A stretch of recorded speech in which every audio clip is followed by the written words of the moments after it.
है एक एक्सपेरिमेंट करने जा रहे हैं जिसका नाम है CR सर्किट। ठीक है, तो इसमें C क्या है, इसमें R क्या है।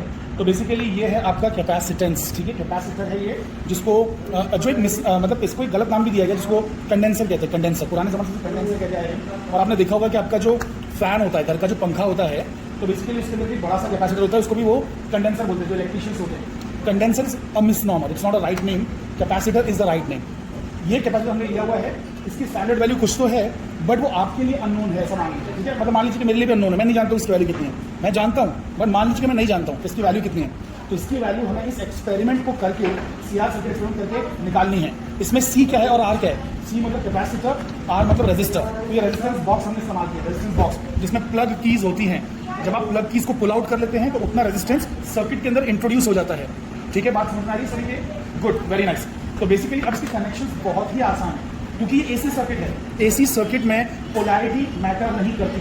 पोलैरिटी मैटर नहीं करती मतलब प्लस माइनस यहाँ पे कुछ होता नहीं है, आप अपनी मर्जी से देखिए। ये जो पावर सप्लाई है ना, ये पावर सप्लाई, इसमें DC पार्ट भी है, इसमें AC पार्ट भी है, लेकिन हमें चाहिए AC सर्किट। तो हम ये दो थिंग्स यूज करेंगे। यहाँ पे हमने भले रेड और ब्लैक बना भी दिया है ये बताने के लिए, तो ये वाला प्लस और ये वाला माइनस है, लेकिन यहाँ पे हमने रेड और ब्लैक नहीं बनाया, ब्लैक और ब्लैक ही होता है, क्योंकि इसमें प्लस माइनस कुछ भी नहीं होता, इसमें आप कैसा भी लगा सकते हैं। AC का पोलैरिटी नहीं होता है। ये पावर सप्लाई बहुत सारे काम कर सकती है, बट इसका फिलहाल हमें सिर्फ AC वाले पार्ट पर काम है। हमें इससे कोई लेना देना नहीं है। अच्छा, लाल कलर होगा तो ही प्लस होगा, मतलब काला कलर होगा तो माइनस होगा, ऐसा है क्या? नहीं ना, कलर में क्या है, उसको मैं ग्रीन बना दूँ, है ना? वो तो खाली एक हमने बना लिया, एक ट्रेडिशन बना लिया, कन्वेंशन बना लिया कि भैया जो प्लस चीज़ें होंगी उसको रेड दे देंगे, माइनस चीज़ें होंगी उसको ब्लैक दे देंगे। Are you guys understanding this? Colour से कोई मतलब नहीं है उस चीज़ का। चलिए यहाँ पे आ जाते हैं बेसिकली AC पे। अब हम अच्छा बाय द इसको अलग अलग रेंज पे रख सकते हैं, अलग अलग रेंज पे। 6 volt, 4 volt, 3 volt, 12 volt, 10 volt, 8 volt सब पे रख सकते हैं। तो हमको जो ज़रूरत है बेसिकली 6 वोल्ट में हमारा काम हो जाएगा। हम ज़्यादा बड़े वोल्टेजेस लेंगे नहीं, 6 वोल्ट से हमारा काम हो जाएगा। तो हम 6 वोल्ट का जो है बेसिकली वहाँ पे हमने ये देखिए डाल के रखा हुआ है। इसको जहाँ डाल दोगे ना, ये उतना वोल्टेज यहाँ से पिकअप कर लेगा। ठीक है, तो बेसिकली 6 वोल्ट यहाँ पे आ गया। Are you guys understanding this point? समझ में आ रही बात? गुड, चलो ये हो गया। अब हम क्या करेंगे कि यहाँ से कनेक्शन स्टार्ट करेंगे। तो मैंने वायर्स ले लिए, ठीक है। अब कनेक्शन करना कैसे देखिए, आप बस जिस चीज़ को सीरीज में लगा के चलिए। सीरीज में समझ में आता है, एक के बाद एक कैसे करके आपको ज्वाइन करते चले जाना है। तो आपको सीरीज देखिए यहाँ पे भी दिया हुआ डायग्राम में, किधर का डायग्राम इसका, let me show you that. ये देखिए, ये क्या है आपको दिख रहा है, ये पावर सप्लाई दिख रहा है, पावर सप्लाई। फिर पावर सप्लाई से कहाँ पे कनेक्टेड है, रेजिस्टेंस पे कनेक्टेड है ना। फिर रेजिस्टेंस से कहाँ पे कनेक्टेड है, कैपेसिटर है ना। तो कैपेसिटर से वापस पावर सप्लाई, तो पावर सप्लाई है जो अपना AC सोर्स है। ठीक है, यहाँ से कहाँ पे है, देखिए इधर देखिए, इधर कुछ मत देखिए आप, कुछ मत देखिए, सब कुछ भूल जाइए, बिल्कुल भूल जाइए। सिर्फ इन 3 चीज़ों को देखिए, इन 3 चीज़ों को, 1 2 3। तो देखिए यहाँ से निकाला, रेजिस्टेंस बॉक्स में लगाया, रेजिस्टेंस बॉक्स से निकाला, कैपेसिटर में लगाया, कैपेसिटर से निकाला, पावर सप्लाई लगाया, दैट्स इट। ये सीरीज सर्किट होती है। अरे भाई अच्छा एक सेकंड, अगर मैं इसे उठा के यहाँ ले लूँ और फिर यहाँ ले लूँ, यहाँ से यहाँ, यहाँ से यहाँ, यहाँ से यहाँ से यहाँ लगाऊँ, तो तकलीफ कुछ भी तकलीफ नहीं है। You can change the sequence, it's a series circuit and AC circuit. Series, अच्छा पहली बात तो AC सर्किट तो छोड़ दो, सीरीज कनेक्शन में भी अगर C यहाँ है, R यहाँ है, तो आप ऐसा भी कर सकते हो, कोई फर्क नहीं पड़ता, कोई फर्क नहीं पड़ता है। ये मैं AC की बात नहीं कर रहा हूँ, I am talking about series circuit. Are you understanding? Series जो सर्किट है उसकी भी बात करें तो उसके अंदर आप ना यहाँ से वहाँ हेरा फेरी कर सकते हो। C की जगह आप यहाँ पे C, समझ में आ रही बात? मतलब ये पोजीशन है ना, ये इंटरचेंज करने से कोई भी फर्क नहीं पड़ेगा। तो यहाँ पर पहले सबको अगर दिख रहा है क्लॉकवाइज चलते में R पहले दिख रहा है, C बाद में दिख रहा है, उससे कोई फर्क नहीं पड़ता। आप पहले C लगा दो, बाद में आप लगा दो, आगे कर अंडरस्टैंडिंग। लेकिन बिकॉज आप छोटे छोटे से बच्चे हो, ठीक है, तो आप लोगों के लिए मैं सर्किट बिल्कुल ऐसा बनाऊँ जैसा दिखाई दे रहा है। ठीक है, तो पहले इसमें पावर सप्लाई दिख रही है, फिर रेजिस्टेंस बॉक्स दिख रहा है, फिर बाद में C दिख रहा है। पहले पावर सप्लाई, रेजिस्टेंस बॉक्स, फिर उसमें C दिख रहा है, वापस से पावर सप्लाई। ठीक है, इस तरीके से मैं कनेक्शन करूँगा। ठीक है, अब मैं कनेक्शन कर देता हूँ। तो यहाँ से लेके एक सेकंड, मुझे डबल एंडेड पिन चाहिए। पावर सप्लाई से मैंने एक पिन लिया, ठीक है, पावर सप्लाई से एक पिन लिया और यहाँ से मैं ले गया एक सेकंड, ये कहाँ लगा रहा हूँ, इधर नहीं, रेजिस्टेंस बॉक्स यहाँ। एक सेकंड, अरे तो गलती ले लिया, अच्छा वाला पिन लेता हूँ जो एक साइड पे बनाना क्लिप हो और एक साइड पे वायर हो। चलिए AC से उठाया, ठीक है, यहाँ पर रेजिस्टेंस बॉक्स में लगाया,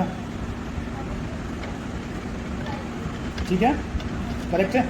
अरे भाई लगाया कि नहीं बराबर, ठीक है। अच्छा इसे बंद कर दीजिए, ये देखिए, ये भी गड़बड़ है। कभी भी एक्सपेरिमेंटल कनेक्शंस के टाइम पे ऑन नहीं रहना है। हालांकि यहाँ पे जो हम वोल्टेज यूज़ कर रहे हैं मुश्किल से 6 वोल्ट है, जिससे कुछ भी डिस्ट्रॉय नहीं होगा, लेकिन फिर भी एक प्रिकॉशनरी मेजर्स ऑलवेज। ठीक है, तो आप क्या करेंगे, इसे बंद करके रखिए। तो यहाँ से आपने यहाँ कनेक्ट कर दिया, अब यहाँ से यहाँ कनेक्ट करेंगे। ठीक है, ये कैपेसिटर है। अच्छा बाय द वे लिसन, ये जो कैपेसिटर हमको दिया हुआ है इसकी पोलैरिटी है, कैपेसिटर की पोलैरिटी है, सुन लीजिए, ये इलेक्ट्रोलाइटिक कैपेसिटर इसकी पोलैरिटी है, इसका प्लस माइनस है। लेकिन क्योंकि ये AC सर्किट है, AC सर्किट है तो कोई फर्क नहीं पड़ता। अगर AC सर्किट नहीं होता, DC सर्किट होता, तो प्लस से प्लस, माइनस से माइनस ज्वाइन करना पड़ता है इसका, वरना ये हो जाता, हट जाता है, इसमें एनर्जी स्टोर रहती है। और एनर्जी स्टोर रहती है, इसलिए इसका नाम कैपेसिटर है। लेकिन पुराने ज़माने में लोग समझते थे कि एनर्जी इसमें कंडेंस होती है, तो इसका नाम होता है condenser. I understand. Okay, anyway, तो बेसिकली अब यहाँ से उठाएंगे, हम यहाँ लगाएंगे, ठीक है। तो एक वापस से मैं सिंगल एंडेड वाला लेता हूँ। अरे किधर, हाँ यहाँ पर, तो ये देखिए मैंने लिया। अरे यार, ओके, तो बेसिकली यहाँ से यहाँ कनेक्शन हो चुका है, ठीक है। हमको क्या करना है कि यहाँ से इसको ऐसा कनेक्शन करना है, ठीक है। यहाँ से इसको जो दूसरा टर्मिनल है रेजिस्टेंस बॉक्स का, ठीक है। अरे भाई एक सेकेंड, तो ये कनेक्शन यहाँ से लेके अब कैपेसिटर पे लगा देना है, ठीक है। और जो कैपेसिटर है, एक सेकेंड किधर गया, एक और वायर, हाँ यहाँ पे, तो यहाँ से लेना है इस कैपेसिटर से और पावर सप्लाई में लगा देना है। समझ में आई बात आप सभी के? I will understand this point, है ना, यहाँ तक सभी को क्लियर है। सो बेसिकली आप लोगों ने देखा कि मैंने यहाँ से क्या किया, पावर सप्लाई से रेजिस्टेंस बॉक्स में लगाया, रेजिस्टेंस बॉक्स से मैंने यहाँ पे लगाया कैपेसिटर में, और कैपेसिटर से मैंने पावर सप्लाई में लगाया। ये हो गया series connection complete. I hope कि ये डायग्राम भी आप बना पाएंगे बहुत ही आसानी से। देखिए डायग्राम कितना आसान है, आपने पहले पावर सप्लाई एसी वाला लगा दिया, वहाँ से आप ले गए कहाँ पर, एक रेजिस्टेंस बॉक्स पे, ठीक है। रेजिस्टेंस बॉक्स से आप कहाँ पे ले गए, कैपेसिटर पे ले गए, ठीक है। और फिर आपने जो है बेसिकली वापस से पावर सप्लाई को कनेक्ट कर दिया।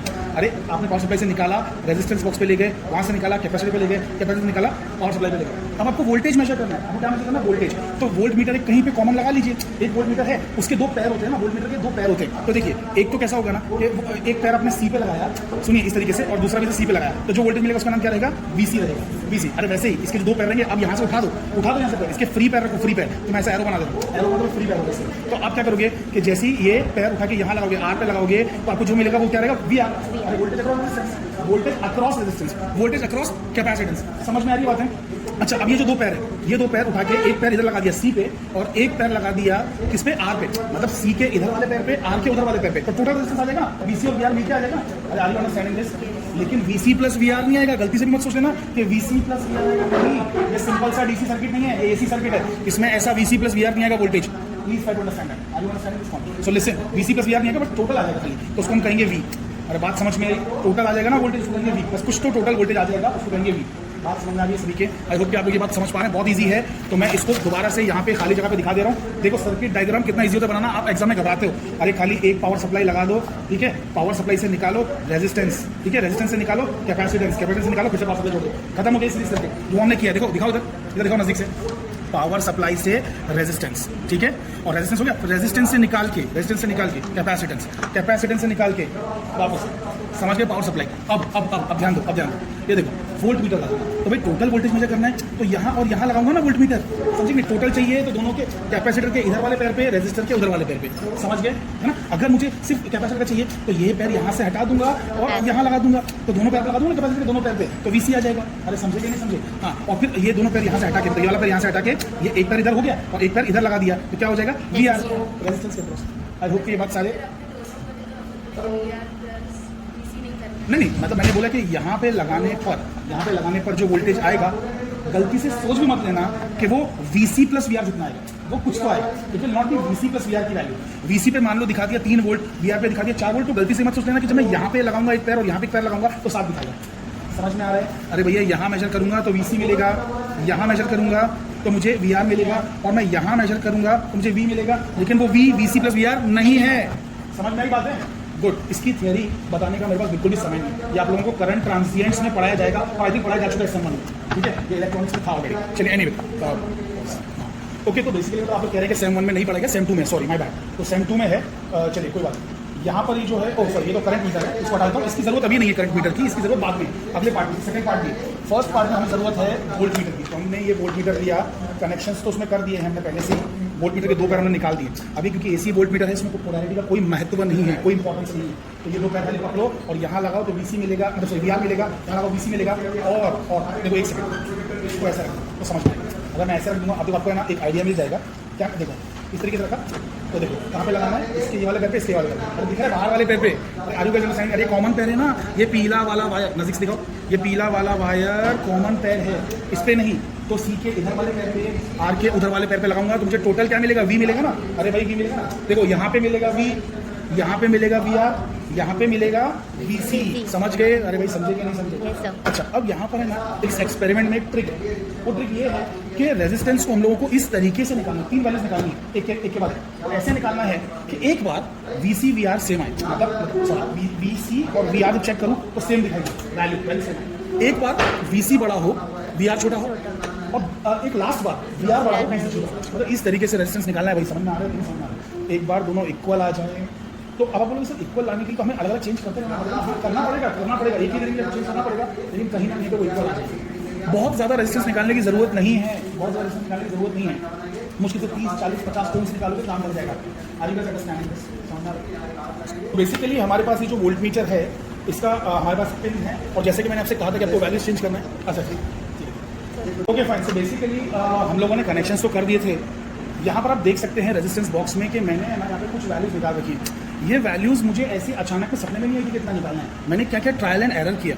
मैंने यहाँ पे एक बार 20, 25, 30, 45 सब ट्राई किया, और जब मैं निकालता गया, जैसे मैंने 20 निकाला तो मैंने क्या किया ना कि इसके जो 2 पैर थे ना वो यहाँ पर जो कैपेसिटर उसमें डाले और चेक किया कितना वोल्टेज दिखा रहा है।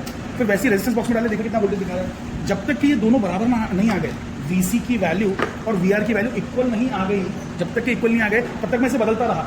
तो 42 या 43 के आसपास पहुंचने पर मुझे मिल रहा है इक्वल।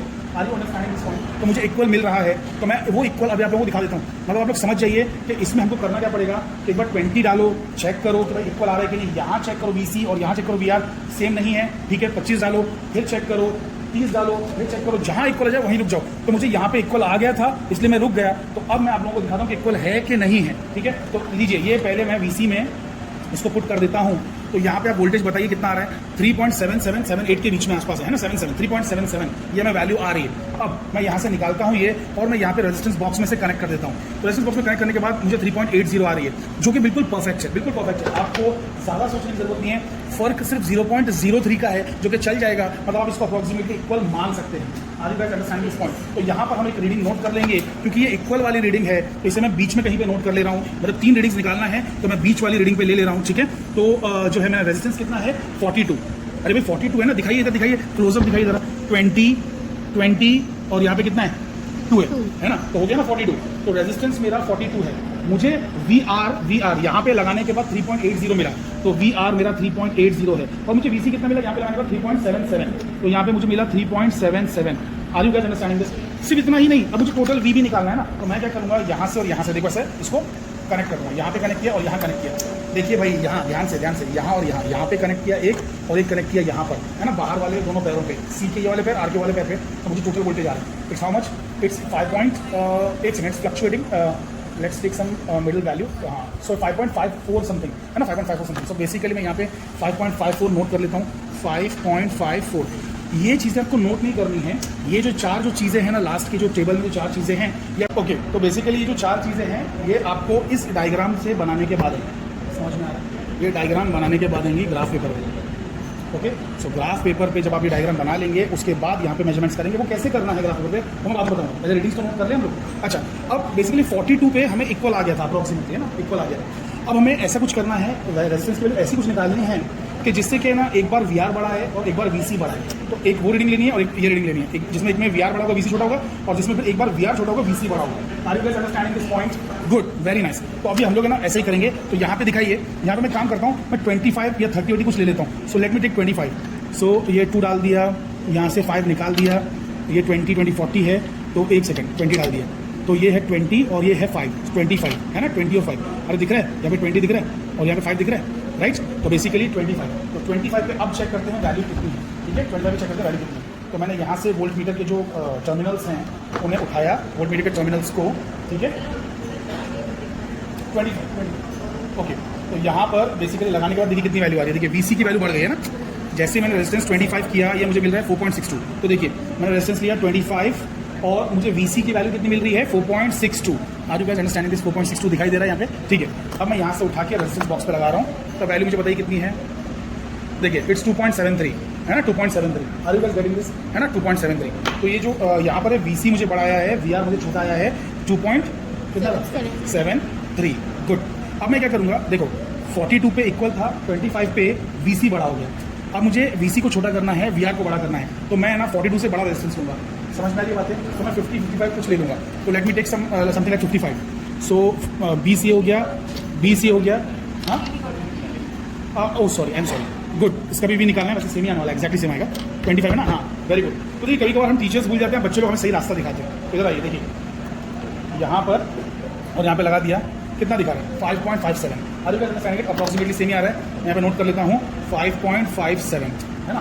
तो कभी कभार जो विद्यार्थी होते हैं वो भी अपने शिक्षकों का मार्गदर्शन करते हैं, ठीक है, ओके चलिए। तो ये चीज़ आपको समझ में आ चुकी है। अब हम लोग जो है यहाँ से क्या कर रहे हैं भैया, 25 तो था ही, 40 और मतलब 20 और निकाल लिया तो 45 हो गया, 10 और निकाल लिया 55 हो गया, तो अभी 55 है। अब मुझे 55 क्यों निकाला? अरे तुम्हारी मर्जी, तुम 50 निकालो ना, इट्स ओके। बस मुझे खाली चाहिए क्या, मेरा रिक्वायरमेंट क्या है कि अभी VR बड़ा आना चाहिए और VC छोटा आना चाहिए। पहले एक बार VC बड़ा और VR छोटा आ चुका है ना, और मुझे VR बड़ा और VC छोटा चाहिए। समझ में आ रही बात है सभी के?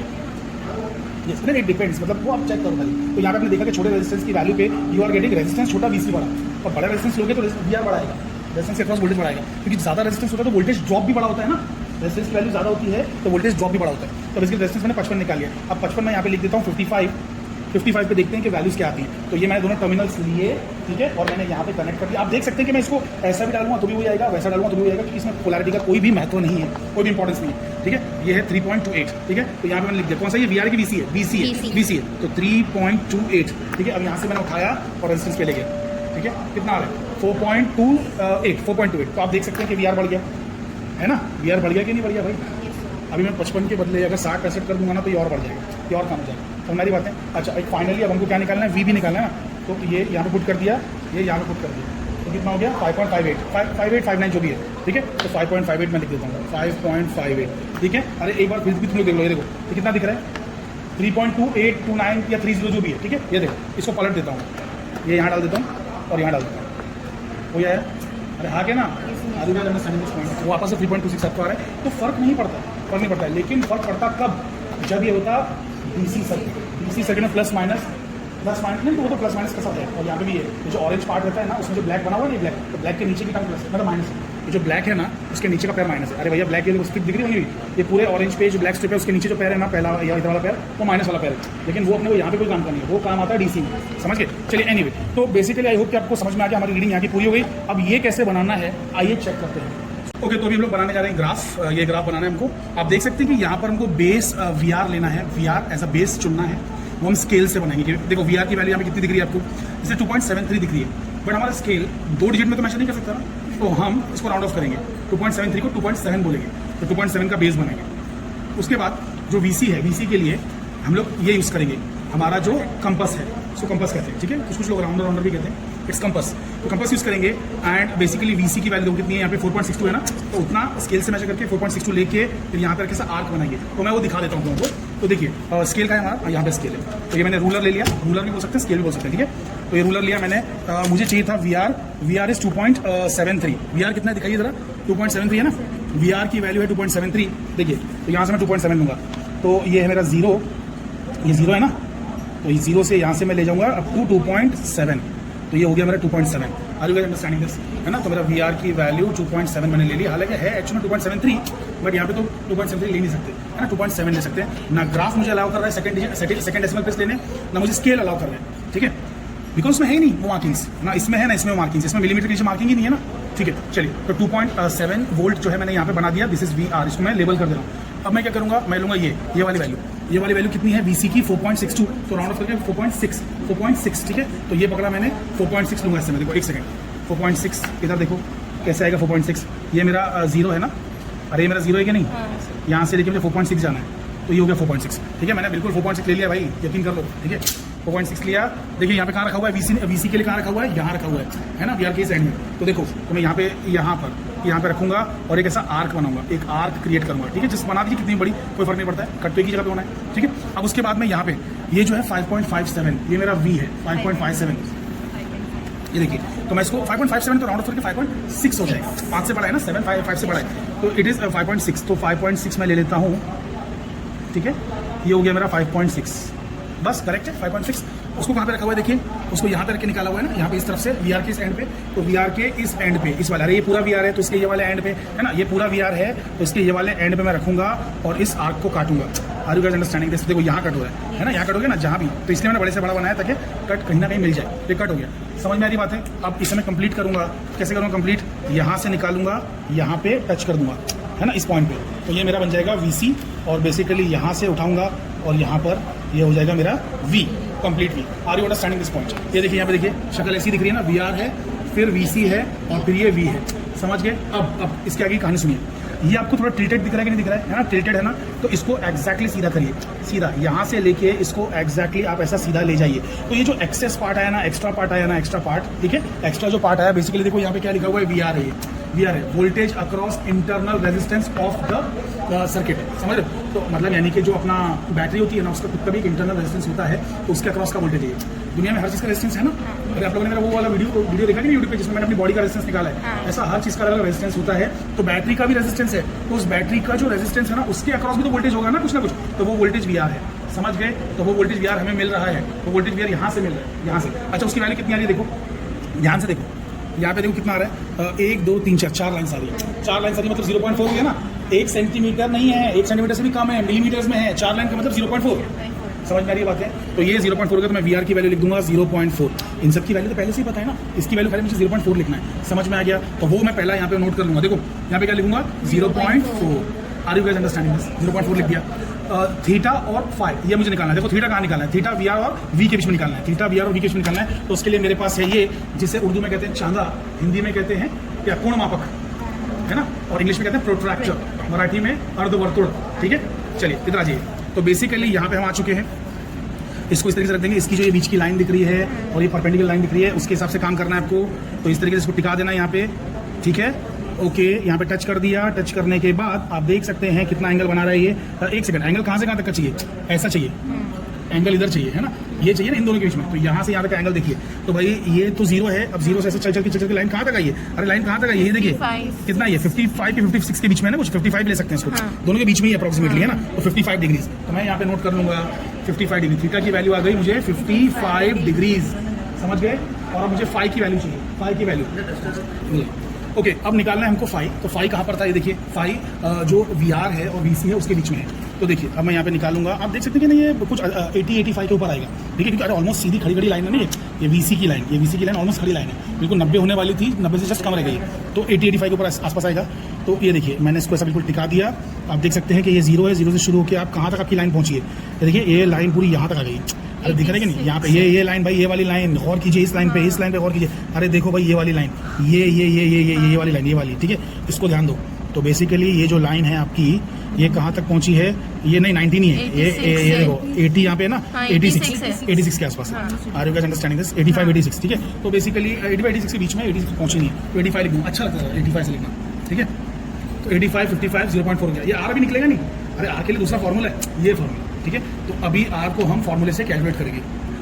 ओके, तो बेसिकली ये साइंटिफिक कैल्शियम यूज़ कर रहे हैं, इसमें हमारे पास फॉर्मूला है आर के लिए, जो कि है V⁻R/V⁻R इंटू आर, ठीक है, रेजिस्टेंस की वैल्यू। तो अब हम जब इस लाइन को देखेंगे तो यहाँ पे हमें VR मिल रहा है 0.4, VR है 2.R3, मतलब ये V⁻R 0.4 है और V⁻R 2.73 है। तो मैं यहाँ पे लिख रहा हूँ 0.4 डिवाइडेड बाई, ठीक है, 2.73, ठीक है, इक्वल टू मल्टीप्लाइड बाई ये जो रेजिस्टेंस है, ये रेजिस्टेंस की वैल्यू कितनी है? 25 है ना, इस लाइन में 25 है ना, तो 25 से मैं मल्टीप्लाई कर दूंगा इसको, 25 इक्वल टू, तो मुझे कितना मिल रहा है? 3.66। तो मैं यहाँ पे लिख दूंगा 3.66 ओम, ठीक है, ठीक है। तो बाकी तो भी हम बना लेते हैं, तो देखते हैं कितना आता है। तो ये सब वैल्यूज से अभी कैसे आएगा हम लोग चेक कर लेंगे। तो बेसिकली शबिस्ता, आपने ये जो बनाया है इसमें आपने VR चुन लिया, करेक्ट? VR की वैल्यू कितनी ली आपने? 3.80, और फिर VC की वैल्यू 3.77 आपने इससे बनाई है ना, इसका इस्तेमाल करके आपने VC 3.77 लिया, एंड फाइनली V जो है 5.54 आपने वो ले लिया। गुड। अब आपने जब मेजरमेंट्स किया एंगल के, तो आपको ये एंगल कितना आ रहा है? 90 डिग्री। ये वाला 90 आ रहा है, और ये कितना आ रहा है? 45 है ना, तो उसको हम लोग नोट कर लेंगे। ओके, तो वो कितना है? Theta is 45 and that one is 90, correct, good. Okay, तो बेसिकली सेकंड वाला जो आपको ये केस मिला है, this is really very interesting case. यहाँ पे आपको ये फाई 90 डिग्री मिल गया है। अब देखिए, अगर आप ध्यान से देखें यहाँ पर फाई 90 डिग्री है, तो यहाँ पे जो वी स्मॉल आर था, जैसे देखिए इसमें वी स्मॉल आर आया था, मैं कुछ तो आया था 0.4, यहाँ पे कुछ भी नहीं आ रहा है ना। अरे भाई ये जो एकदम टेढ़ी लाइन थी उससे हमने ऐसा सीधी लाइन खींचा, टेढ़ी लाइन थी सीधी लाइन खींचा, तब जाके हमें बेसिकली वी आर मिला था 0.4 के बराबर, 4 लाइन्स के बराबर, ठीक है, हमें वी आर मिला था। लेकिन ऐसा यहाँ पे वी आर कुछ नहीं मिल रहा बिकॉज ये सीधी लाइन ही है, ठीक है, तो हमें वी आर मिल जाएगा 0, कोई बात नहीं, अगर वी आर 0 मिलता है तो भी कोई बात नहीं। हालांकि अगर मैं बहुत ही गौर से देखूँ तो ये शायद 90 नहीं 89 के आसपास है, तो उस हिसाब से हमें शायद है ना 0.1 से कम कुछ मिल जाता। लेकिन एनीवे मेरी एक्यूरेसी, मेरा जो ग्राफ पेपर है उसकी एक्यूरेसी 0.1 से नीचे नहीं है, तो वो वी आर मिल के भी कोई फायदा नहीं था, मुझे उसे 0 ही नोट करना पड़ता, तो लेट इट बी। तो यहाँ पे वी आर की वैल्यू 0 है एंड हैंस ये फॉर्मूले में जब हम सब्स्टिट्यूट करेंगे इस फॉर्मूले में तो हमें आर की वैल्यू भी 0 ही आएगी। ओके, तो मिसबा नोट कर लीजिए आप ये कितना वी आर 0 है, और फिर वो कैलकुलेशन जब हम करेंगे तो बेसिकली वहाँ से भी हमें आर की वैल्यू 0 मिल जाएगी। Thank you. तो अजमत आपने जो ये बनाया है बेसिकली वी आर, इसमें ये 4.3 आपको आया, राइट, और वी सी आपने कितना चुना था, वी सी की वैल्यू चुनी थी आपने 3.28 थी ना, तो यानी कि 3.3 आपने चुन लिया, राइट, और फिर 5.58 था तो आपने 5.6 चुना, करेक्ट, इसको 5.6 चुना, तो ऐसा आर्क आपने बना के करेक्ट। तो अब हमें हमको दिखाई दे रहा है कि एक्जैक्टली स्ट्रेट नहीं है, 90 नहीं है, कुछ टिल्टेड है, तो एंगल हमें अप्रॉक्सीमेटली 88 कुछ आया था, तो हमने इसको फिर एकदम ऐसा स्ट्रेट लाइन लेके गए, तो यहाँ पे फिर हमें एक चीज़ मिल रही है जो है 0.3 के बराबर। आप देख सकते हैं 3 लाइन्स को कवर कर रही है, 3 लाइन्स को, तो ये 0.3 हमको वैल्यूज़ की वी आर की आ चुकी है, वी स्मॉल आर की वैल्यू 0.3, यहाँ पे वो नोट कर लीजिए वैल्यूज़।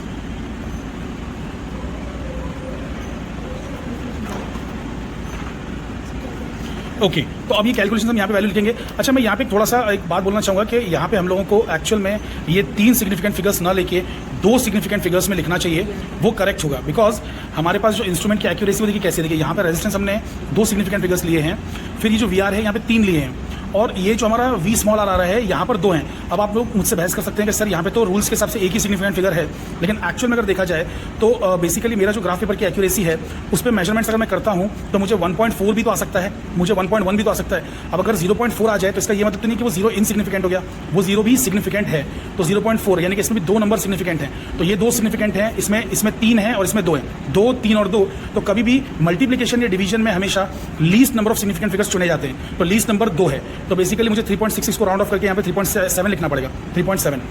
तो ये आ चुकी मेरी वैल्यूज, 3.66 को मैंने 3.7 कर दिया, और इसकी जो वैल्यू 3.85 आई थी उसको मैंने 3.9 कर दिया है, तो बेसिकली ये 3.85 को मैं कैंसिल कर देता हूँ, ये 3.9 हो चुका है, ठीक है। तो अब हम लोग जो है हम लोग ने सारे कैलकुलेशंस कर लिए हैं, अब हम बढ़ते हैं इस एक्सपेरिमेंट के सेकेंड पार्ट की तरफ। तो सेकेंड पार्ट यहाँ पे आ जाता है। इस सेकेंड पार्ट में सब कुछ जो भी सर्किट है एज इट इज़ पहले वाला ही है, खाली एक्स्ट्रा है, तो वो ये है करंट मीटर, जो अब तक हमने यूज़ नहीं किया था, अब हम करंट मीटर भी इंट्रोड्यूस करेंगे। ओके, सॉरी मैं इसका मीन निकालना भूल गया था, तो 3.7 प्लस 0 प्लस 3.9 डिवाइड बाई 3, तो कितना आ रहा है बेटा? 2.53। आपका नाम क्या है? मेरा 2.53, तो बेसिकली ये हो जाएगा 2.5 ओम, समझ गए? 2.5 ओम हो गया ना ये। अब हम यहाँ पर जो है बेसिकली ये वैल्यूज़ लिख देते हैं। देखिए ये वैल्यूज़ पहले से लिखी जा सकती हैं, सर्किट तो बात की बात है, ये वैल्यूज़ लिख सकते हैं क्योंकि हमको यहाँ पे रीडिंग्स है ना, फिक्स रीडिंग्स लेनी है, 0 10 20 30 40 50 60, तो ये लिखने के टाइम पे सिर्फ ये लिखेंगे, वैल्यूज़ यही यूज़ करेंगे यही वैल्यूज़, इतनी वैल्यूज़ ही हम रेजिस्टेंस बॉक्स में से निकालेंगे और वोल्टेज और करंट मेजर करेंगे। यहाँ पर लिखने के लिए हम क्यों लिख रहे हैं? क्योंकि ये कैलकुलेशन में काम आएगा, ठीक है। तो बेसिकली 0 में अगर हमने वो ऐड किया 2.5, तो यहाँ पे कितना आ जाएगा? 2.5। Are you understanding? 10 में ऐड किया तो 12.5, 20 में ऐड किया 22.5, 32.5, 42.5, 52.5, 62.5। अंडरस्टूड? एकदम सिंपल सा है, समझ में आ गया। अब ये जो सर्किट है, ये सर्किट मैं आपको एक्सप्लेन करता हूँ, बहुत ईजी है। ओके, तो सर्किट बहुत ही आसान है, सेकंड वाला भी। पहले आपको याद होगा कि आपने यहाँ पे बैटरी लगाई थी, बैटरी से आप सीधा रेजिस्टेंस पे ले गए थे, है ना, रेजिस्टेंस पे ले गए थे, और रेजिस्टेंस से आप ले आए थे कैपेसिटर पे, और कैपेसिटर पे से ले गए थे वापस से बैटरी पे, तो यहाँ पे कुछ भी नहीं था। लेकिन अब यहाँ पे आपको बस खाली करंट मीटर डाल देना, करंट मीटर। और आपको ये बात मालूम होनी चाहिए कि बेसिकली जो करंट मीटर होता है वो हमेशा सीरीज में लगाया जाता है, सीरीज, तो सीरीज में लगा दिया। वोल्ट मीटर हमेशा पैरेलल में लगाया जाता है, इसलिए हम लोगों ने वोल्ट मीटर अलग से लिया था और अलग से ना यहाँ पे ऐसे मेजर कर रहे थे। अरे वोल्ट मीटर पैरेलल में लगता है भाई, पैरेलल में तो वो सर्किट के बाहर है, उससे आप लेके कहीं भी रख सकते हो, यहाँ रख दो, यहाँ रख दो, यहाँ रख दो, यहाँ रख दो, कहीं भी बना सकते हो। तो वोल्ट मीटर मैं यहाँ रख देता हूँ, उसके जो 2 पैर फ्री है। अब हमें फ्री पैर की जरूरत नहीं है, क्यों? क्योंकि यहाँ पर एक ही वोल्टेज मेजर करना है, वो है टोटल वोल्टेज। क्या मेजर करना है? Total voltage. तो उसके पैर डायरेक्टली पकड़ो, जो फ्री वाले थे उधर रखा दो, इधर और इधर रखा दो। तो अब आप देखिए ध्यान से, यहाँ देखिए बन गया वही डायग्राम, है कि नहीं? ये आपका बैटरी है, करंट मीटर है, रेजिस्टेंस बॉक्स है, कैपेसिटर है, सब सीरीज में हो गया, और वोल्ट मीटर आ गया पैरेलल में। Are you understanding this point? और ये इधर और इधर लगा, इसका मतलब ये टोटल वोल्टेज मेजर करेगा, जो कि हमें यहाँ पे नोट करना है, और करंट मीटर से करंट नोट करना है। Are you guys understanding this point? चलिए हम लोग वहाँ चलते हैं। ओके, तो अब हम आ चुके हैं सेकंड वाले पार्ट में। हम जो सेकंड वाले पार्ट में पहुंच गए, अब यहाँ पे हमें करना क्या, देखिए पहले आपको याद होगा कि आपने यहाँ से वायर्स निकाले थे और आप सीधा यहाँ से उठा के चले गए थे रेजिस्टेंस बॉक्स पे। तो रेजिस्टेंस बॉक्स से आप लेके आ गए थे कैपेसिटर पे, कैपेसिटर से लेके वापस से पावर सप्लाई पे चले गए थे और वोल्ट मीटर जो था उसको आपने बिल्कुल फ्री रखा हुआ था। उसके 2 वायर्स, जो वायर्स उठाते थे कभी इधर लगा देते थे, कभी यहाँ पे लगा देते थे, है ना, VC VR या फिर कभी टोटल V निकालते थे। लेकिन अब आपको क्या करना है, अब आपको सर्किट में करंट मीटर भी इंट्रोड्यूस करना है। तो आप देख सकते हैं, देखिए यहाँ पे करंट मीटर लिखा हुआ है, तो ये करंट मीटर है। तो बेसिकली अब आपको ये करंट मीटर का भी इस्तेमाल करना है, आपको सीरीज़ में कनेक्ट करना है। तो ये है आपका पावर सप्लाई, यहाँ से जाओगे आप करंट मीटर पे, करंट मीटर से रेजिस्टेंस पे, रेजिस्टेंस से कैपेसिटर पे और कैपेसिटर से वापस से पावर सप्लाई पे जाओगे। तो देखिए मैंने यही किया है, मैंने यहाँ से वायर निकाला, ये रेड वाला वायर देखिए, और मैंने लगा दिया करंट मीटर में। Current meter AC current meter है, कोई पोलैरिटी नहीं है, नीचे लगाओ ऊपर लगाओ कोई फर्क नहीं पड़ता है। फिर उसके बाद में करंट मीटर से मैंने लिया और लगाया रेजिस्टेंस बॉक्स में, आप वो हरा वाला वायर देख सकते हो। और उसके बाद में हाँ यहाँ से निकाला वायर रेजिस्टेंस बॉक्स से पीला वाला और कैपेसिटर में लगाया, कैपेसिटर से निकाला पावर सप्लाई में लगा दिया। तो मेरा पूरा सर्किट बन गया सीरीज सर्किट। अब वोल्ट मीटर के जो 2 पैर हैं मुझे लगाने हैं कहाँ पर, कैपेसिटर के इस वाले पैर पे और रेजिस्टेंस बॉक्स के उस वाले पैर पे, ठीक है। तो रेजिस्टेंस बॉक्स से उस वाला पैर और कैपेसिटर का इस वाला पैर, ताकि मुझे टोटल वोल्टेज V आए। अब देखिए मैं अपने हाथ दुखाना नहीं चाहता, इसलिए मैं बार बार इसे यहाँ पे और वहाँ पे टच नहीं करूँगा, यहाँ वहाँ टच नहीं करूँगा। मैं यहाँ से सीधे एक वायर निकालूंगा और बेसिकली जैसे कि देखिए मैंने एक वायर निकाला, ये वायर निकाला ब्लू वाला और इधर कनेक्ट कर दिया, क्योंकि मुझे हमेशा से V निकालना है, मुझे VR VC नहीं निकालना है। तो मैंने यहाँ पे लगा दिया और ये दूसरा वायर है, इसे मैं लेके हमेशा के लिए यहाँ अटका दूंगा। अब लेकिन यहाँ पे अटकाने में थोड़ा डिफिकल्टी आएगी, आप देख सकते हैं स्क्रूज का मामला है। तो लेकिन ये कहाँ कनेक्टेड है, देखिए ये दिख रहा है आपको, यहाँ से ऐसा हरा वायर, ये देखिए कहाँ जा रहा है, ये हरा वायर जा रहा है करंट मीटर के अंदर। तो बेसिकली मैं यहाँ पे भी लगा सकता हूँ। आई होप कि आपको बात समझ में आ रही है। ये दोनों पॉइंट्स जो है इक्विपोटेंशियल पॉइंट्स हैं, अरे भाई ये और ये दोनों का पोटेंशियल एक्जैक्टली सेम है, क्योंकि दोनों एक ही वायर से कनेक्टेड हैं, ठीक है, एक ही वायर से कनेक्टेड है, एक ही कंडक्टर से कनेक्टेड है। तो इस बात को समझिए कि मुझे वोल्ट मीटर के 2 जो पैर थे वो कहाँ लगाना थे, एक लगाना था कैपेसिटर के इस वाले पैर पे और एक रेजिस्टेंस बॉक्स के उस वाले पैर पे। लेकिन वहाँ पर जगह की कमी होने की वजह से मैंने क्या किया, ये वायर जो जहाँ जा रहा है, जहाँ कनेक्टेड है वहाँ इसको कनेक्ट कर दिया। अब मैं एक ही हाथ से रिकॉर्डिंग कर सकता हूँ और चीज़ें नोट कर सकता हूँ। मुझे रेजिस्टेंस की वैल्यूज यहाँ से पुल करनी है, दैट्स इट। ओके, तो सर्किट हमने स्टार्ट किया। तो राबिया ज़रा आप जो है ये वैल्यूज़ निकालते हैं। तो पहले तो 0 वैल्यू पे लेना है, क्योंकि देखिए यहाँ पे हमको दिखा रहा है यहाँ पे, है ना, यहाँ पे पहले लेना है 0, पहले हमको लेना है 0 और 0 पे हमें वोल्टेज और करंट नोट करना है। तो देखिए मुझे करंट कितना आ रहा है, वोल्टेज कितना आ रहा है, बताइए ज़रा। ये देखिए करंट वोल्टेज कितना है 5.65 और करंट कितना है 136.7, ठीक है। तो लिख दीजिए यहाँ पे ज़रा, शगुफ्ता लिखिए 5.65 एंड 136.7, परफेक्ट। राबिया निकालो ये 10 ओम्स निकालो। ओके, सो 10 ओम्स आपने पुल कर दिया, बाकी सारी कीज टाइट है कि नहीं जरा वो चेक कर लीजिए, ठीक है। ओके, तो 10 ओम्स आपने निकाला, अब कितना आ रहा है मुझे वो यहाँ पे नोट करना पड़ेगा 10 ओम्स के लिए। तो एक है 5.59 और ये 131.6, 5.59 131.6 हाँ, 131.6 करेक्ट। ओके, अब निकालिए नेक्स्ट 20। तो हाँ 10 पुट कर दिया, 20 निकाल दिया आपने, ठीक है। यहाँ से आपने 20 पुल कर दिया है, गुड। तो अब हमको जो करंट की वैल्यू दिखा रहा है वोल्टेज की 5.50, एक सेकंड 5.49 लिखिए वोल्टेज 5.49। ओके, और करंट कितना है 119.9 लिख दीजिए, ठीक है। ओके गुड, चलिए ये हो गया। अब आप अगला निकालिए, अगला कितना है 30, 40, 50, 60 सब निकालते चले जाइए। 30। ओके, तो हम लोग ने काफ़ी सारी वैल्यूज निकाल ली। आप देख सकते हैं कि वोल्टेज जो है इसमें बिल्कुल कांस्टेंट आ रहा है और ऐसे ही आना चाहिए, और करंट जो है डिक्रीज होते जाना चाहिए, जो कि आप देख सकते हैं बिल्कुल करंट डिक्रीज हो रहा है और यहाँ पे वोल्टेज कांस्टेंट आ रहा है। चलिए लास्ट वैल्यू निकालिए, 60 निकालिए। तो आपने 50 पुल कर दिया, यहाँ पे 50 है और हाँ 10 यहाँ से पुल कर दिया, तो ये हो गया 60।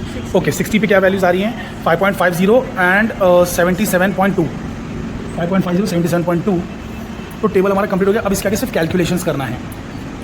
ओके, तो ये जो हमें जो रीडिंग्स आई हैं बेसिकली ये एम्पियर्स में नहीं है। अरे भैया 136 एम्पियर ये करंट दुनिया में कोई भी डिवाइस इस्तेमाल नहीं करता है, इन जनरल कोई भी डिवाइस इस्तेमाल नहीं करता है। आपका जो घर का जो फ्रिज है उसमें 2 से 3 एम्पियर का करंट रहता है, उसके कंप्रेसर को जो लगता है। AC को भी 2, 3, 5, 6 एम्पियर, 12 एम्पियर लास्ट, समझ रहे हो, अलग अलग डिपेंडिंग ऑन कि भाई इन्वर्टर AC है कि अलग टाइप का AC, कैसा टाइप का AC है और कंपनी की पावर रेटिंग्स क्या है। तो 5, 10, 15, 20 एम्पियर बहुत हो गया। 136 एम्पियर बहुत ही भयानक करंट है, ये करंट नहीं आ रहा है इसके अंदर, करंट होना चाहिए मिली एम्पियर में। तो मैंने फिर एम्पियर वाले में नोट कर लिया इसको। तो मुझसे गलती क्या हुई, गलती कुछ भी नहीं हुई है, खाली मैंने रेंज चेंज किया हुआ। रेंज कहाँ पे चेंज किया, यहाँ पे चेंज किया, दिखाओ ये एम्पियर की रेंज है, एम्पियर की रेंज, लेकिन इसमें इतनी एक्यूरेट वैल्यूज नहीं आएंगी। तो इसलिए मैंने क्या किया, इसको ये नॉब को जो है ना, ये नॉब का जो पॉइंटर है, आप देख सकते हो, अगर ध्यान से दिखाओगे देखो ये पॉइंटर दिख रहा है नॉब का, तो ये पॉइंटर मैंने कहाँ पर रखा हुआ है 200 मिली एम्पियर पे। मैं चाहता तो इसे एम्पियर पे रख सकता, लेकिन एम्पियर पे नहीं रखा, मिली एम्पियर पे रखा। अगर मैं इसे एम्पियर पे रखता तो शायद मुझे 3 डिजिट मिलते भी नहीं। मैं देखो एम्पियर पे रखने पे मुझे आना चाहिए था 0.1367 आना चाहिए, बट उतने डिजिट्स में दिखाएगा नहीं कभी। तो बेसिकली इसलिए मैंने क्या किया, मिली एम्पियर पे रखा ताकि मुझे ज़्यादा डिजिट्स मिले। 136.7 मुझे मिल रहा है, लेकिन अब क्योंकि ये एम्पियर में नहीं है, लेकिन टेबल में बोला कि एम्पियर में लो, तो सबको आपको मल्टीप्लाई करना पड़ेगा कॉमन नंबर से, जो है 10⁻³ अरे भाई एम्पियर बड़ा है, मिली एम्पियर छोटा है, मिली का मतलब 10⁻³ होता है ना। तो 136.7 इंटू 10⁻³ इसकी वैल्यू है, 119.9 इंटू 10⁻³ इसकी वैल्यू है, 96.5 इंटू 10⁻³ इसकी वैल्यू है। समझ में आ रहा है? तो मिली एम्पियर्स में ये वैल्यू, सब में 10⁻³ कॉमन मल्टीप्लाई करना पड़ेगा, तो वो 10⁻³ मैंने ऊपर जस्ट लिख दिया है कॉमन, ठीक है। अब हम कैलकुलेशंस करेंगे, तो देखिए मैं कैलकुलेशन करके दिखाता हूँ आपको। तो बेसिकली आप ध्यान दीजिए 5.65, ठीक है, 5.65 दिख रहा है इसके अंदर।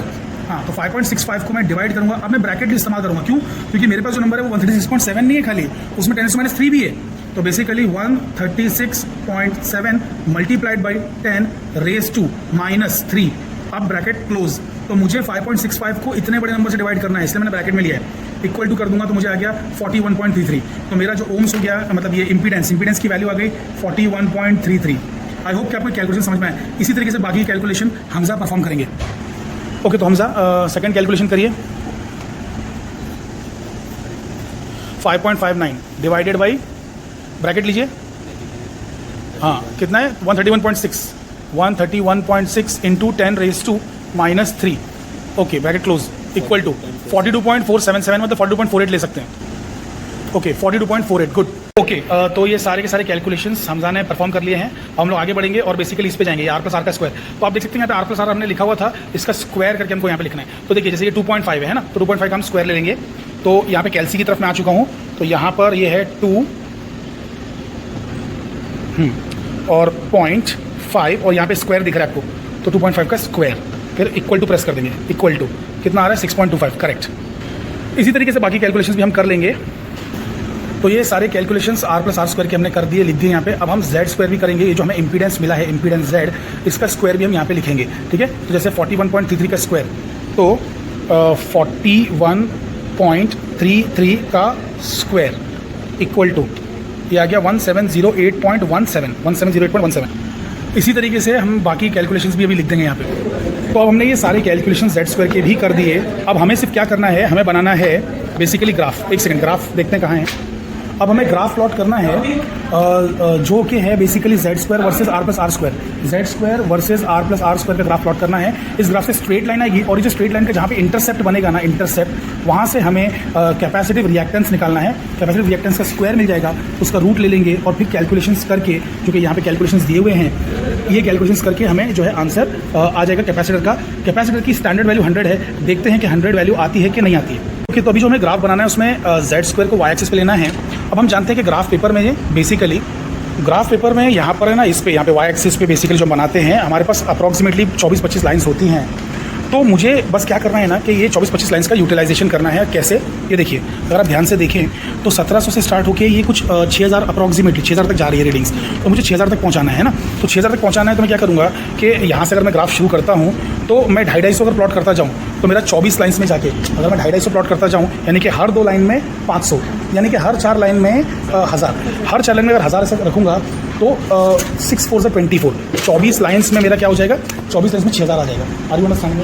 24 लाइन, अरे 4 लाइन में अगर मुझे 1000 मिल रहा है तो ऐसा 4 को मैं ऐसा करूँगा 6 बार लिखूँगा ना, ऐसा 6 बार, मतलब 1000 1000 1000 1000 1000 1000, तो मेरा ऐसा लिखने से 24 लाइन्स में 6000 कवर हो जाएगा। समझ रहे हो?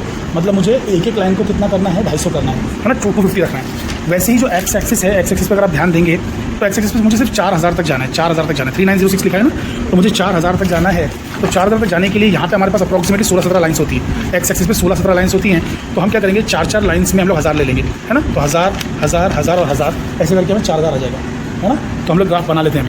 ओके, तो बेसिकली यहाँ पे हम लोगों ने जो है 4 सेंटीमीटर पे 1000 बनाया और हमें पूरा 6000 तक मिल चुका है, आप देख सकते हैं 6000 तक। वैसे ही यहाँ पर भी हमने ऐसे 1000 करके 4 सेंटीमीटर प्लॉट किया और हमें 4000 तक मिल चुका है। अब बेसिकली जब हम स्केल लिखते हैं ना, तो स्केल लिखने में गड़बड़ क्या कर देते हैं कि हम लिख देते हैं 4 सेंटीमीटर इक्वल टू 1000। ये गलत नहीं है, ये राइट है, लेकिन ये स्टैंडर्ड तरीका नहीं। स्टैंडर्ड तरीका होगा कि 1 सेंटीमीटर इक्वल टू 250, 4 सेंटीमीटर 1000 है, यानी कि 1 सेंटीमीटर जो है 250 हमें वो लिखना चाहिए। तो एक्स एक्सिस पे 1 सेंटीमीटर की वैल्यू है 250। अब 250 के आगे का यूनिट भी लिखना चाहिए, क्योंकि हमने इम्पीडेंस का स्क्वायर प्लॉट किया है, जेड स्क्वायर या फिर आर प्लस आर का स्क्वायर, रेजिस्टेंस का स्क्वायर, है ना। तो हमें दोनों में ओम स्क्वायर लिखना पड़ेगा, क्योंकि इम्पीडेंस का यूनिट भी वही है और रेजिस्टेंस का यूनिट भी वही है ना, ओम स्क्वायर। तो हमने यहाँ पे ओम स्क्वायर लिखा है। तो स्केल प्रॉपर्ली लिखा करिए एक्स एक्सिस और वाई एक्सिस पे, ठीक है। ओके तो बेसिकली यहाँ पर हमें पहला जो पॉइंट प्लॉट करना है वो है 6.25, एक्स एक्सिस ये है और ये वाई एक्सिस है। तो 6.25 वर्सेस 1708.17, इतनी एक्यूरेसी हमारे किसी काम की नहीं है। इसको सीधा सीधा ना राउंड ऑफ करके 1700 बना दो। क्यों? क्योंकि हमारा जो ग्राफ है ना, इसमें जो एक एक मिलीमीटर की लाइन है उसकी वैल्यू 25 के बराबर है। कैसे 25 के बराबर है? क्योंकि देखिए ये 0 है, ये ओरिजिन है और ये 250 है। तो 0 से 250 के बीच में 10 लाइन है, यानी कि एक लाइन की वैल्यू 25 के बराबर है। Are you understanding? तो बेसिकली यहाँ पर ये तो हमें कभी मिलेगा नहीं, 1710 अगर भी कर दें राउंड ऑफ तो भी नहीं मिलेगा। तो 1700 में लेना चाहिए, 1700, ठीक है। और ये 6.25 इसको तो आप 0 ही मान लो सीधा सीधा, ठीक है। 6.25 दिखाई नहीं पाओगे, क्योंकि एक लाइन कम से कम अगर आप लेते हुए इधर भी, अरे भाई ये जो हमारी इतनी सारी लाइंस बनी रहती हैं, है ना, इस तरीके से, और ऐसी लाइंस बनी रहती हैं। तो मैं क्या बता रहा हूँ कि ये एक जो है ना 1 मिलीमीटर की लाइन, ये 25 है, तो 6.25 कहाँ प्लॉट करके नहीं कर पाओगे, उसको ओरिजिन 0 ही मान लो। समझ में आ रहा है? तो बेसिकली मुझे 6.25 वर्सेस 1700 प्लॉट करना है। 6.25 वर्सेस 1700, जिसको मैं बोलूँगा 0,1700। तो देखिए यहाँ आ गया 0, ठीक है, यहाँ पे आ गया 0 और 1700 देखिए, तो यहाँ पे आपको दिख रहा है ये 1000 है और ये 2000 है। 1000 2000 तो ये हो गया 1500, 1500 अगर ये हुआ तो ये हो गया 1750, है ना। ये चीज़ कितनी हो गई? 1750 हो गई। अच्छा एक लाइन थी 25 की, तो 1750 से थोड़ा पीछे आऊँगा, एक लाइन पीछे आऊँगा तो 1725, एक और लाइन पीछे आऊँगा तो 1700। तो 1750 से 2 लाइन नीचे 1700 आएगा। समझ रहे हो आप लोग? 1700 आएगा कि नहीं आएगा भाई? समझ में आ रही बातें? गुड। तो बेसिकली 1750 से 2 लाइन पीछे 1700 मिलेगा। तो बस 0,1700, तो ये मेरा वो पॉइंट है। ऐसे में बाकी सारे पॉइंट्स भी प्लॉट करूँगा। दिमाग में सिर्फ ये रखना है कि एक लाइन की वैल्यू, 1 मिलीमीटर की वैल्यू 25 ओम स्क्वायर है, 25 ओम स्क्वायर। समझ गए? गुड। दोनों पे एक्स एक्सिस और वाई एक्सिस दोनों पे, ठीक है। ओके तो ये हमने ग्राफ बनाया है, इसमें सारे पॉइंट्स हैं हमारे बहुत ही ब्यूटीफुल तरीके से आए हैं, लेकिन सिर्फ एक पॉइंट है जो थोड़ा सा ऑफ चला गया है। That's okay. अब वो एक पॉइंट का कोई इलाज नहीं है। अगर कुछ पॉइंट्स स्प्रेड आउट होते, मतलब एक आध पॉइंट इधर होता, एक पॉइंट इधर ऐसे करके, तो मैं एक एवरेज लाइन बना सकता था। लेकिन यहाँ पे एवरेज नहीं बना पाएंगे, बिकॉज मैक्सिमम पॉइंट्स आपके यहाँ पे आ रहे हैं। तो एरर इस रीडिंग में है। सही तरीका तो ये होना चाहिए कि ये रीडिंग में एरर क्यों आया, इससे वापस जाके पीछे चेक करना चाहिए। बट फिलहाल मेरे पास वक्त की कमी है, तो मैं वापस जाके चेक नहीं करूँगा, वरना हमको वापस से कनेक्शन करके ये पॉइंट एकदम अलग कैसे आया, इसको जाके पीछे चेक करना चाहिए। ये सही तरीका है। पर ठीक है, अभी मैं इसको इग्नोर कर रहा हूँ। मेरे मैक्सिमम पॉइंट्स यहाँ तक आ रहे हैं, तो मैं मान लेता हूँ कि ये रीडिंग मैंने कभी ली ही नहीं थी, ठीक है। तो ये रीडिंग से मुझे वैल्यू निकालनी है, तो मैंने इस ग्राफ को बनाया। तो ये है इंटरसेप्ट। तो आप बोलेंगे सर इंटरसेप्ट ये तो पॉइंट ही है पहले का, तो फिर आपने इतना बड़ा ग्राफ बना के हमको यहाँ पे सबसे टाइम वेस्ट क्यों किया? ये इंटरसेप्ट था, तो अब डायरेक्टली ये वैल्यू ले सकते थे ना, जो कि 1700 समथिंग थी, ये वाली वैल्यू, इनिशियल वैल्यू 1700, तो आप तो यही ले सकते थे ना। तो आपने ऐसा क्यों किया कि इतना बड़ा ग्राफ बनाया? देखिए मैंने आपको अभी भी बताया थोड़ी देर पहले कि अगर पॉइंट्स एवरेज आए होते तो हो सकता है कि मैं वो जो एवरेज लाइन बनाता वो लाइन कहीं और कट करती, फिर आपको वो लेना होता, ठीक है। ये तो हमारा लक है कि बेसिकली ये लाइन इधर से ही जा रही है एग्जैक्टली। तो हमें ये जो पहला पॉइंट था वही इंटरसेप्ट है हमारा, समझ रहे हैं। वरना हमको करना क्या चाहिए, मतलब देखो जैसे फॉर एग्जांपल अगर इंटरनल रेजिस्टेंस की वैल्यू 2.5 ना आके बल्कि अगर बहुत बड़ी कोई वैल्यू आई होती, समझो मान लो 100, 500, 600 ऐसा सपोज अगर आया होता, सपोज वैसे तो आएगा नहीं, बट अगर आया होता तो फिर हमारा वो पॉइंट यहाँ थोड़ी ना टच होता। हमने ये ओरिजिन पे टच क्यों किया? क्योंकि हमें सिर्फ 6.25 आया। देखो ये रेजिस्टेंस की जो वैल्यू हमें 2.5 आई है ना इंटरनल रेजिस्टेंस की, उसका स्क्वायर करके 6.25 आया, तो उस वजह से हमको है ना यहाँ पे ओरिजिन पे लेना पड़ा। लेकिन अगर वो 6.25 ना होके बल्कि 500 या 1000 होता, हमसे आगे लेते तो कोई भी पॉइंट यहाँ पे नहीं आता, आगे से पॉइंट्स आते। तो आगे से जब पॉइंट्स आएंगे तो जब उस पर लाइन खींचोगे तो वो लाइन कहीं ना कहीं तो कट करेगी ना, समझ लो। तो वो लाइन जहाँ पे कट करती बेसिकली वहाँ पे इंटरसेप्ट होता है। लेकिन फॉर्चुनेटली यहीं पर इसी पहले पॉइंट पर इंटरसेप्ट है और इंटरसेप्ट की वैल्यू आ रही है 1700 ओम स्क्वायर। अब हम इससे कैलकुलेट करेंगे एक्सी। ओके तो बेसिकली एक्सी मुझे 1700 ओम स्क्वायर आया है, तो मैं इसका स्क्वायर रूट निकाल लेता हूँ। तो एक सेकंड, 1700 का square root, sorry root of 1700, root of 1700 ये मेरा आ जाएगा 4123, कितना आ रहा है, सॉरी 41.23, 41.23 में लिख लेता हूँ। तो यहाँ पे मुझे आ रहा है 40 किसकी वैल्यू, एक्स सी की वैल्यू, एक्स सी की वैल्यू 41.23 ओम आ रही है, ठीक है। अब हमारे पास फॉर्मूला होता है कैपेसिटिव रिएक्टेंस का फॉर्मूला होता है, कैपेसिटिव रिएक्टेंस का फॉर्मूला 1/ωc, यानी कि 1/2πf, हाँ 1/2πf इंटू सी। ओमेगा क्या होता है 1/2πf, मतलब ओमेगा होता है 2πf, सॉरी 1/ωc का मतलब 1/2πf into C, because omega होता है 2πf सी। फ्रीक्वेंसी हमने यूज़ की है 50, फ्रीक्वेंसी में यूज़ की है 50 और ये 2π की वैल्यू होती है 6.28। अरे भाई 2 × पाई है ना ये, तो इसको जब हम करेंगे तो हमको 314 आता है अप्रॉक्सीमेटली 314, ठीक है। इसकी वैल्यू 314 आती है। अब तो देखो तो एक्स सी की वैल्यू क्या हो गई 1/314 इंटू सी, तो सी की वैल्यू क्या हो जाएगी 1/314 इंटू एक्स सी। समझ में आ रहा है, सी की वैल्यू क्या हो जाएगी 1/314 इंटू एक्स सी। और एक्स सी हमको कितना आया हुआ है, एक्स सी हमको कितना आया हुआ है 41.23, और अरे देखो ना यहाँ पे 41.23 आया कि नहीं आया, है ना। तो हम बस बस इसको कैलकुलेट करेंगे, देखो ध्यान से। तो कैपेसिटर की वैल्यू हमें आ रही है 1 डिवाइडेड बाई यहाँ पर आ जाएगा 314 मल्टीप्लाइड बाई 41.23 है ना, 41.23 इक्वल्स टू कितना आ रहा है, ये आ रहा है आपका 7.72 इंटू 10⁻⁵ यानी कि 77.2 इंटू 10⁻⁶ फैरड। 10⁻⁶ का मतलब होता है माइक्रो, तो ये आ गया 77.2 माइक्रो फैरड। सो कैपेसिटेंस की वैल्यू हमें इतनी। अच्छा एक्चुअल वैल्यू कितनी थी, वो यहाँ पे लिखी हुई है 100 है ना, तो 100 के आसपास आना चाहिए थी, बट ठीक ठाक आई है। ओके, तो ये वैल्यूज यहाँ पे सर्किट में ऐसे ही आती है अप्रॉक्सीमेटली। तो बेसिकली ये 100 आना चाहिए थी, हमको आ गई है 77.2, मतलब अप्रॉक्सीमेट 80 के आसपास आ गई है। ठीक है, तो इस तरीके से आपका जो सीआर सर्किट का एक्सपेरिमेंट है यहाँ पे खत्म हो जाता है। यहाँ पे आ जाएगा 77.2 माइक्रो फैरड और ये आ जाएगा 2.5 ओम का इंटरनल रेजिस्टेंस। ठीक है।